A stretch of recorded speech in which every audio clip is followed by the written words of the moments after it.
I'm Ken. As many of you know, my first love in stamp collecting is my US regular issue stamp collection. Let's take a look at some of those today. Today we're going to take a look at my Washington Franklin stamps. I really like this design. It features a simple bust in profile framed in an oval and surrounded by olive branches. In this first release of this series, all the stamps were to feature just George Washington, but the U.S. Postal System had a tradition of featuring Benjamin Franklin in the first stamp of every series. So this first set includes the bust of Ben Franklin for the 1-cent value, even though all the other values featured Washington. I'm showing this imperforate 1-cent Franklin because that's the example I have without a cancel. This first set came out in 1908 with just 12 values, from the 1-cent Franklin all the way to the $1 Washington. I'm still missing that $1 stamp, as well as the 13-cent value. I hope you've enjoyed looking over my Washington Franklin stamps. I've had a good time sharing them with you. Just 2 more to collect for me. Wait, what's that? I think the universe is screaming at me. What? Oh, the universe is telling me there's a lot more Washington Franklins to go over, and we're about to do that. I had a viewer who reached out and asked if I could demystify this set, and we're going to give that a try today. The first 2 strips on this page are the ones we started out with. The table on the bottom shows 4 columns of varieties. The first 3 columns show the major varieties, all perf 12. The first set I showed you have a double line watermark with the letters USPS. We'll talk about those watermarks in a bit. The second set has the same stamp on a bluish paper. These issues are unusually expensive and unlikely to be in my collection, although I do have this stamp. The paper looks bluish, but the watermark looks wrong. With a catalog value of north of 17 grand, I'm guessing this isn't the bluish paper version, but who knows? Hi, Ken from the future here. Actually, I do know. I've looked at this 5-cent blue with all my other 5-cent blues, and I've convinced myself that this paper is exactly the same as all the others. So unfortunately, this isn't the bluish paper. Oh well, too bad. The third variety is also perf 12, but has a single line watermark with the letters USPS. There's also one stamp perforated 11 that belongs on this page. I don't have that one. Again, too expensive for my budget. If this page were all the series had, it still wouldn't be that complicated. But I have 7 pages for all these Washington Franklin stamps, and it would take at least another 6 pages if I had all the stamps in this series. The Scott catalog has 200 major catalog numbers for this series across the 27 visually different stamp designs. One of those designs, the 2-cent Washington on this page, has 36 different major catalog varieties. Don't panic yet. I think we'll be able to make them all make sense by the end of this video. This second page introduces some significant design changes.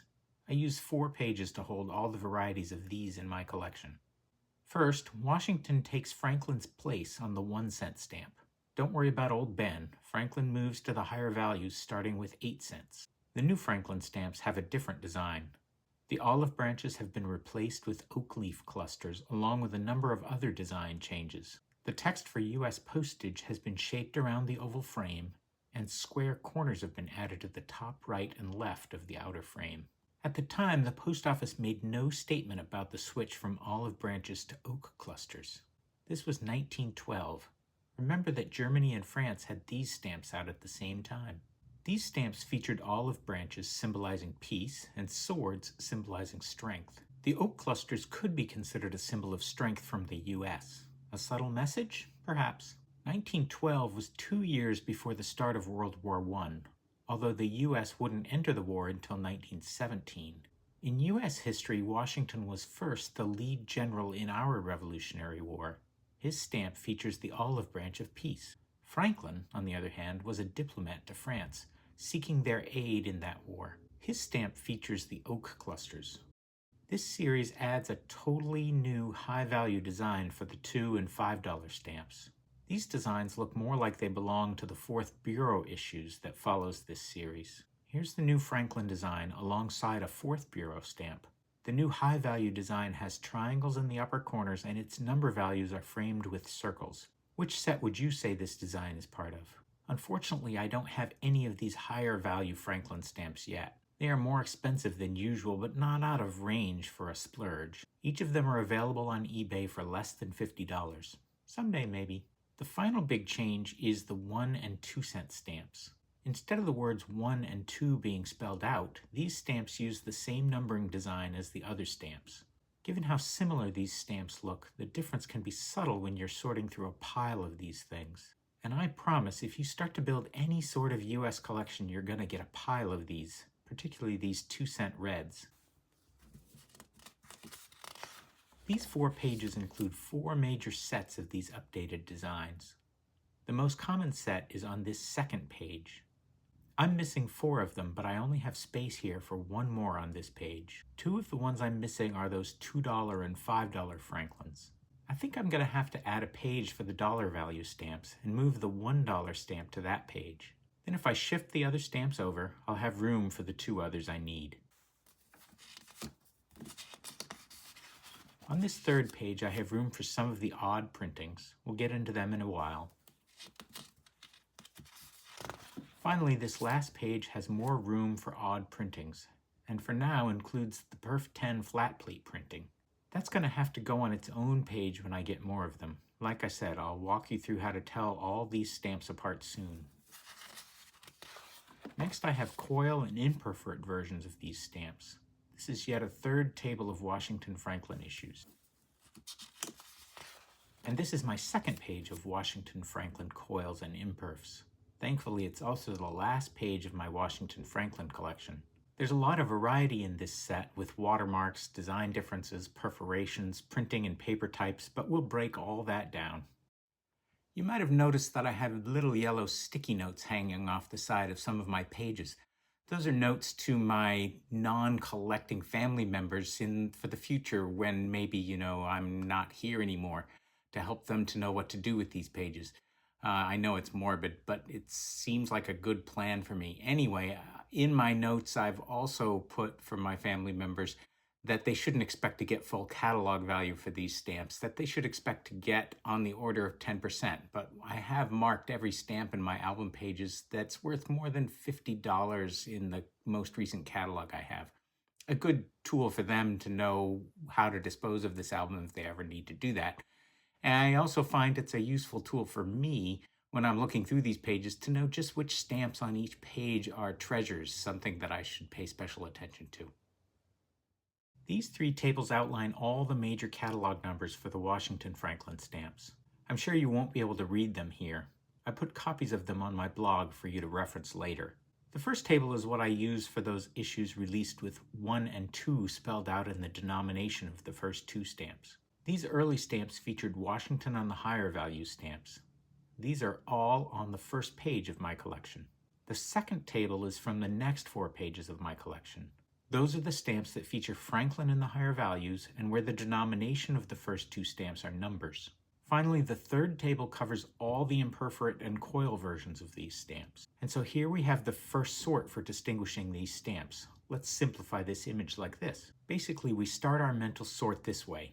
The series starting with the spelled out denominations and Washington high values, the series starting with numbered denominations and Franklin high values, and the coil and imperf stamps of both series.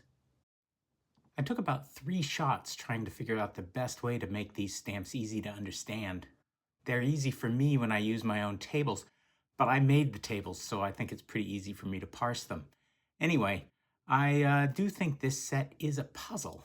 And I don't mean that in a way that suggests that it's hard to figure out. It is hard to figure out. I mean it in the way that when you're sitting in the doctor's office and there's a little finger toy that you want to play with, something that's fun to do. So a puzzle should be a joy to figure out, a toy in some sense. Anyway, I think I've landed on a good way to explain this. I'm going to explain how these puzzle pieces go together, and then I'm going to use that explanation to walk you through how to use this table I've created, or these tables I've created, to figure out the puzzle pieces and make it maybe a fun, difficult puzzle for you to figure out. So we start with understanding the first piece of the bigger puzzle. It's really 2 puzzles that I have artificially broken into 3 parts. Puzzle 1 is the table of stamps with words for denominations and the higher values Washington stamps.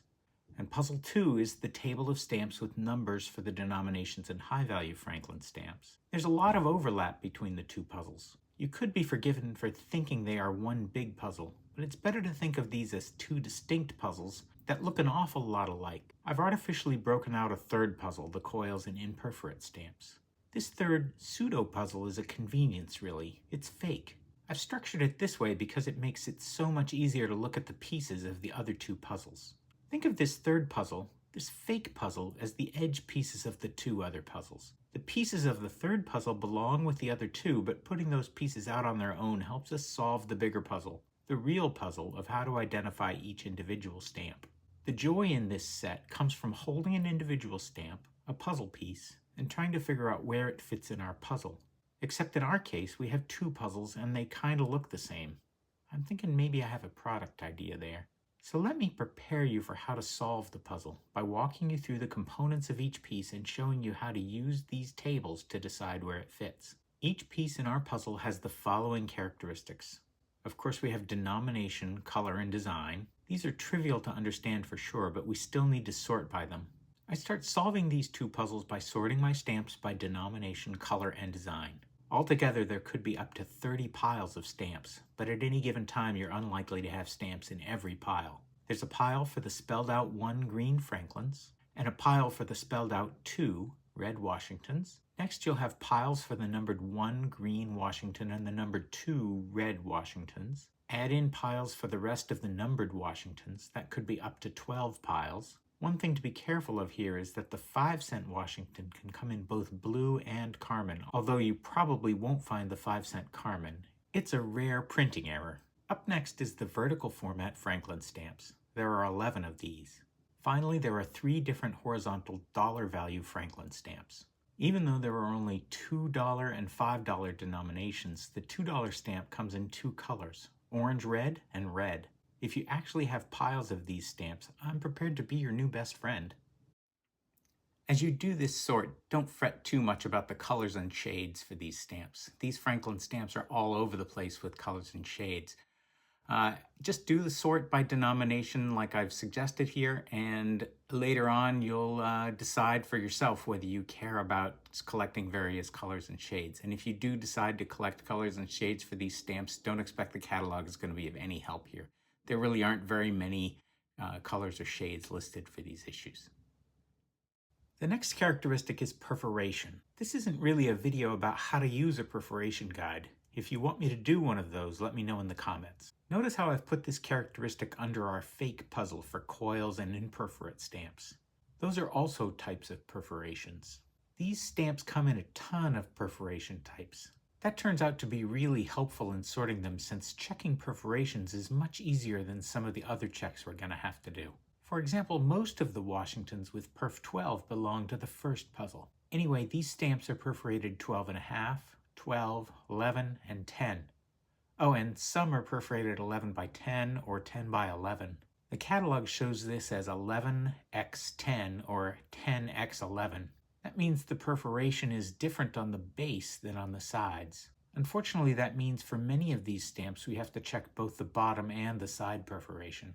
The convention when listing perforation with that 11 by 10 style is to have the first number be the base and top perforation, and the second number be the perforation on the sides. I'm not going to walk you through all the perforation types quite yet. We'll cover the rest of the puzzle piece characteristics first, but for now we're going to do one more simple sort on our stamp piles. See, I always forget to look for the coil stamps when I'm checking perfs. I know it seems like they would be obvious, but I miss them. So at this point, I recommend taking a pass through each of your piles and pulling out the coil and imperf stamps. No need to sort them quite yet, although feel free to pull out separate piles for any imperfs you find, might as well. Oh, and there is an oddity when doing this sort. First, some stamps will have just one imperforated side or 2 imperforated sides on a corner. These are neither coils nor imperforate stamps. There are lots of reasons this might happen. In modern stamps, these come from booklet stamps, where there was no need to perforate the edges of the booklet. Indeed, some of these Washington Franklin stamps also came from booklet panes. You could certainly collect those singles if you like, but I won't get into them since I don't collect those stamps to that level of detail yet. Now we have piles of stamps that are fully perforated, or perhaps from booklet panes, And we have piles of coils and imperforate stamps. There's no need to measure each stamp quite yet. That will be part of our puzzle solving once we get all the puzzle pieces characteristics in our head. I'm describing all these steps assuming that you have a huge pile of Washington Franklins that you have to sort through. Of course, if you just have one or two stamps, you're going to do these steps in a different order, but it certainly helps to know all the characteristics you're looking at so you know how to use the table and identify what you have in your hand. The next characteristic of our puzzle pieces is the watermark. These stamps come with 3 watermark styles. I've shown how to check watermarks in my Wildings video, so you can check that out if you want help there. The first watermark is called the double line USPS watermark. These are spaced and sized to about 1 letter per stamp. Each letter has serifs and 2 lines making up the main parts of the letters. Unfortunately, these are not laid out so that the letter is nicely in the center of each stamp. No, that would make it too easy. These are laid out in a hot mess like this. That means that you might only see a small part of each letter. Since watermarks can be hard to see anyway, this can make finding them a bigger challenge. Here are some of the worst examples. At least there aren't many of these to deal with in the sheet. The second style is the single line USPS watermark. These are also spaced about 1 letter per sheet, but are a little bit smaller than the double line watermarks. Here's how they lay out on the sheet. There are also a number of positions on this sheet that have very little watermark on them. There are a lot more of these hard-to-see positions to worry about for the single-line watermarks. The third type of watermark for these stamps is actually no watermark at all. This is going to be a bit of a challenge because some of the issues are going to be hard to tell the difference between the unwatermarked version and the watermarked version where the position of the letter makes it look like there's no watermark. Sorry, I don't have a great solution for this one. I usually decide if I have a stamp that I can't see the watermark, that it's the unwatermarked version. These are usually the more recent stamps, the more common stamps, and indeed the less valuable stamps. I can live with that choice. In the odd case where that leads me to think I've found a really expensive stamp, I look extra hard for the watermark. And I'll probably put a note in my album that my identification is suspect. I didn't say this was an easy puzzle. The next characteristic is the printing style. These stamps used 3 different printing styles. The most common was flat plate printing. These were big, flat, engraved plates where sheets of stamps were printed all at once and stacked in piles. It's what you probably think of for an old-time printing press. These flat plate stamps have some texture on them because of the engraving. Sometimes you can see a hint of the color from the other sheets on the back of these stamps because they were stacked a little bit wet. The second printing style was offset printing. This is not an engraving process. Instead, the image is transferred from the plate to a rubber roller and then to the paper. The result is an image that doesn't have raised ink like an engraved flat plate print. You might be able to tell the difference between a flat plate print and an offset print in 4 ways. You can check the back of the stamp for ink from stacking. Some people look at them sideways to the light, like looking for a phosphor band, looking for the ridges of ink. Some people can tell by lightly rubbing their fingers over the surface. They say they can feel the difference. I think that's right, but you have to build some experience with this method. Finally, I like the aluminum foil test. When you rub aluminum foil on an engraved stamp, it can pick up the image of the stamp. I use thin aluminum foil, not the heavy-duty foil. You rub your finger over the foil like you're smoothing it out. Don't let the foil slide around on the stamp. No matter whether it's flat plate or offset, you'll see the perforated edges of the stamp. Rub a little more until you think you can't make the foil any smoother. Okay, that's good. I think you should be able to see this. There's a little bit of the image of the stamp on the foil. You can see the square frame border and a little of the oval border around the bust. You're not going to see all the stamp details. If you get any effect like this, then you have an engraved stamp. That means it can either be flat plate or rotary press. Both are engraved, but you know it's not an offset press stamp. This is an offset press stamp. I do the same foil test on it.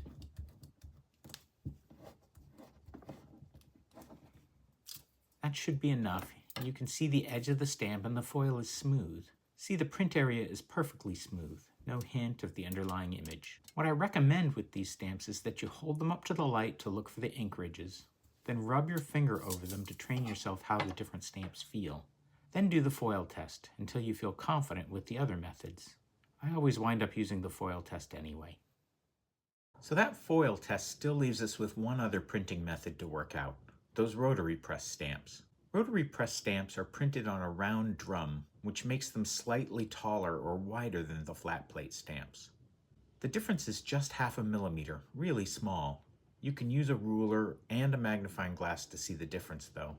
Compare a known flat plate stamp, one of the watermarked stamps will do, to the stamps without the watermark. Some people can tell these by eye because they look wider or taller, but I have to measure them. Another thing that can be helpful when you need to measure a bunch of these is to find a trashed flat plate stamp and cut it in half to use as a guide. You'll need one for the vertical test and one for the horizontal test. Some people recommend cutting 4 corners off just one stamp to use as a guide instead. Honestly, all this cutting of stamps bugs me. I just hold up an uncut stamp for comparison under a magnifying glass. That works just fine for me.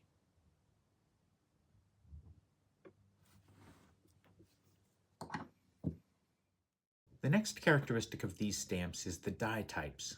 You'll notice in the last few columns that there are multiple numbers for the 1 cent, 2 cent, and 3 cent Washington stamps. The 1 cent numbers represent different perforations. You'll need a catalog for those values, but they're just as easy as you'd expect to identify. The different numbers for the 2 cent and 3 cent stamps represent very minor type differences from plate to plate. These stamps were in use for so long that plates were retouched numerous times. Ugh. Someone had to be the first to figure this out, and that must have happened before Scott came up with the catalog numbers. Yeah, these are different, really. But phew, do they really need a major catalog number? Oh well, it is what it is. There are 9 different types of the 2 cent Washington stamp. 9. And video is just not a good way to describe them all. Like I said, the differences in these plates are subtle. I can't see them without a magnifying glass, and even with that, I'm not always confident that I can tell the difference, particularly when the cancel is over some key detail. When you actually sit down to identify these types, your memory of this video just won't be good enough, no matter how good a job I do explaining these differences. You're going to have a catalog open in front of you, or one of the many excellent websites that show good examples of these details. I'm a huge fan of the stamp identifier website run by Roger Kirby, the SwedishTiger.com. Stamp Smarter, run by Don Denman, is another excellent site for this. Don kindly hosts the 1847 USA Project identification pages, which has a great section on identifying Washington Franklin stamps. I'll add sites to both these sites from my blog. The 3 cent Washington has 4 types. Again, it's really going to do nobody any good for me to describe these in a video. When you need to distinguish these types, you're going to have a catalog open in front of you or go to one of the sites I've listed in my blog. Looks like we're ready to identify some Washington Franklin stamps. At this point, you should have them sorted out into piles by denomination, design, and color. You should also have the coils and the imperfs pulled out of those piles. So let's get started on identifying these. Here's our summary of the characteristics of these stamps. Let's not forget to add the bluish paper option to the chart, even if you're not likely to ever find one. I have the one stamp that could be the bluish paper, but I doubt it. They are quite rare. If you do think you've found one, you're probably going to have to find an expert to look at it. People say these are actually more grayish. There's also some hints that putting the stamp face side down on yellow or orange paper will make the difference more noticeable. The key factor is that they are all made with rag paper rather than wood pulp paper. I'd say that a good way to tell is to look at the back of the stamp compared to a pile of the other stamps. If it looks different, it might be worth a harder look. And with that, our characteristics chart is done. From here on, we're going to walk through a reasonable order for identifying the stamps in our pile and seeing where they fit in our puzzles. For me, I find it difficult swapping back and forth between the tables, so as much as possible, I'm going to walk you through an order that focuses on one table at a time, one puzzle at a time.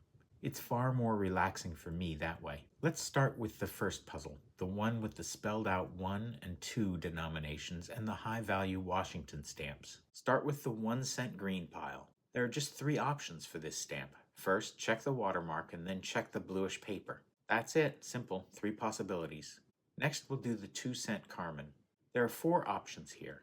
First, check for the rare perf 11. Any side will do. If it's perf 12, then do the same thing you did for the 1 cent green. Check the watermark and check the bluish paper. 4 options, not too bad. Now we're going to skip over a few denominations. The 3 cent to 6 cent Washingtons could be on either this page or the next, so hold them aside for a minute. For the 8, 10, and 15-cent Washingtons, you do the same thing you did with the 1 cent. Watermark, then bluish paper, 3 choices each. For the 13-cent Washington, you can save the watermark fluid. Just check it for bluish paper and you're done. Finally, the 50-cent and $1 Washingtons have only one catalog number each, 341 or 342. I don't have the $1 Washington to show you. Now we go back to the 3 to 6 cent stamps. There's a very simple test to see which table to use for these stamps. For all these, first check the perforation. Put the stamps in piles by perforation. You're going to need to remember it for later. Any of these that are perf 12 can be found on this first table. It's just that simple. Once you know they're on this table, that is part of the first puzzle, all you have to do is check the watermark in the bluish paper just like before. And with that, we're done with this table. I've just got one page of these stamps. The first 2 strips have my double line watermarked stamps. The second 2 lines have my single line watermark stamps. I'm still not sure about this 5-cent stamp.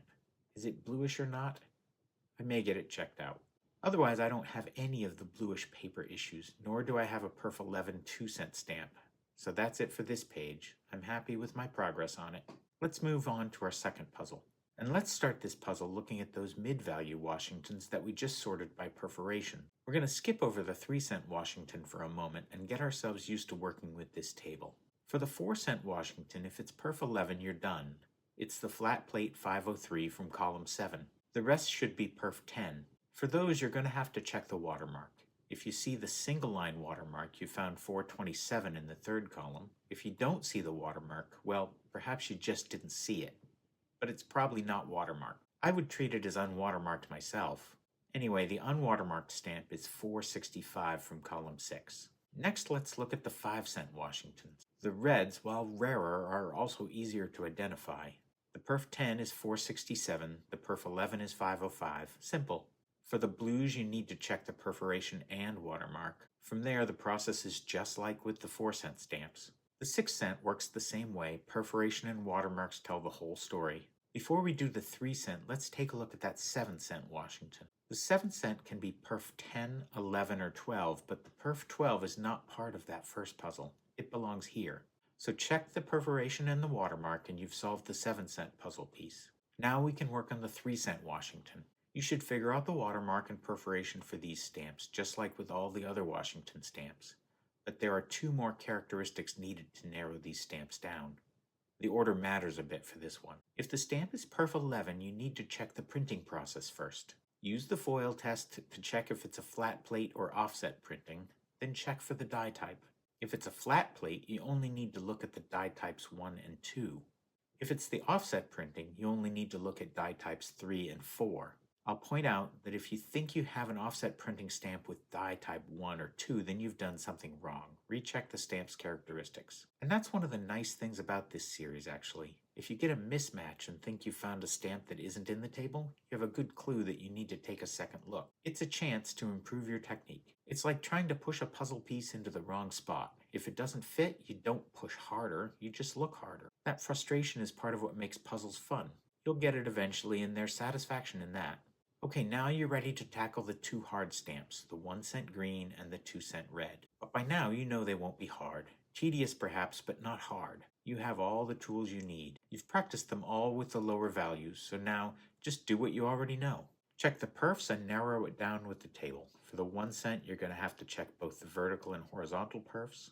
Check the watermark and narrow it down with the table. Check the printing side and narrow it down further. And finally, for the 2-cent, you're going to have to compare the design to the various types to find the exact catalog number of your stamp. Like I said, tedious, but not hard. Now for the Franklins. Honestly, I don't even need to go over those for you. These are all easy to identify using perforation, watermark, and printing style. You got these. I have 4 pages of these Puzzle 2 issues. Not complete, but I'm making good progress on them. On this first page, I have the single-line USPS Perf 12 and Perf 10 issues. The next page is just the flat plate Perf 11 issues. It's almost complete. You might notice that I have 2 of the 8-cent Franklins, same with the 12-cent, 20-cent, and 30-cent. These are minor color variations. For me, these are worth collecting, but the catalog doesn't list them and you don't have to pay any attention to them at all. I'll note that these kinds of color differences could be ink variations, but they could just as likely be faded by light or time, Or they could be chemical changelings from being soaked off paper with some additive. Who knows? On this third page, I have some of the offset and rotary press stamps. With the 2-cent Washingtons, it's the type differences that make the different catalog numbers, not the shades.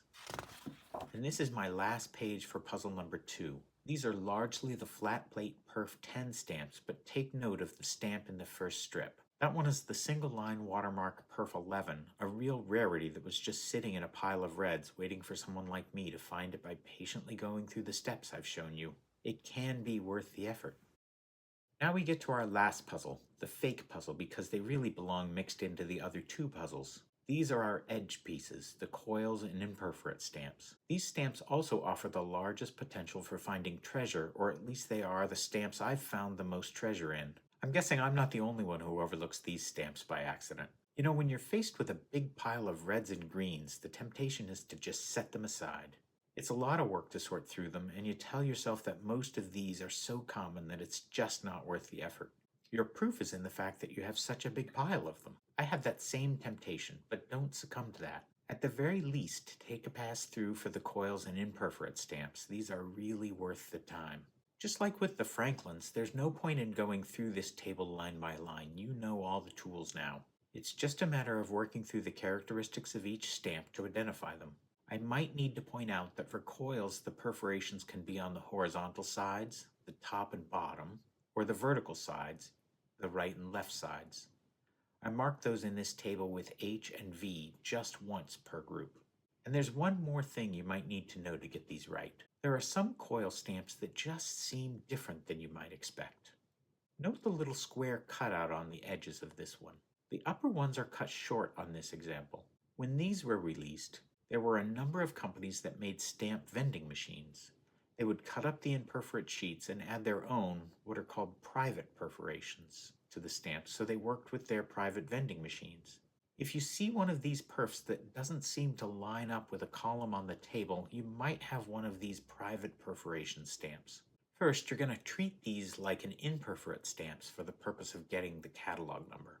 These are fundamentally imperforate stamps, not coils. Second, you need to look in the back section of the Scott U.S. Specialized catalog to identify the private perf types you have. I love it when I find one of these. It's a nice piece of postal history. I have 2 pages for my coils and imperf stamps. You'll notice the yellow tab hanging from the edge. I didn't buy any of these stamps individually. They all popped out of a search of a larger lot. Looking for these is definitely worth the effort. On the first page, I have all my watermark stamps. I want to point out this one in particular. This looks at first to be an imperf stamp. It's not. Somebody tried to trim down the edges of a coil stamp to fake the imperforate stamp. It's funny, since the coil stamp they used looked like a 413, which catalogs at $50. That's a pretty nice stamp to start out with, but if they had succeeded, they would have faked the far more valuable 459, which catalogs at $1,300. Okay folks, don't think you're going to get away with this. I can see a few remaining perfs on the side, so this was a huge failure. But even if you do cut away all the perfs, an expert can spot these fakes. These stamps will be too narrow after the cut. Yeah, I know that a hand-cut stamp could be narrower, and that's true. But a narrow cut stamp is going to be suspect and certainly won't sell to someone looking for a true copy of an expensive stamp. And my last page of Washington Franklin's has my unwatermarked coils and imperfs. There are some nice stamps on this page too. But let's finish with these treasures on the previous page just for fun. Remember, I didn't buy any of these stamps on this page individually. They all came from little lots that I carefully poured through and identified. A little patience and a little luck and you should be able to find your own treasures too. Okay, this was a long one. I hope it helped you demystify these issues. You can do it.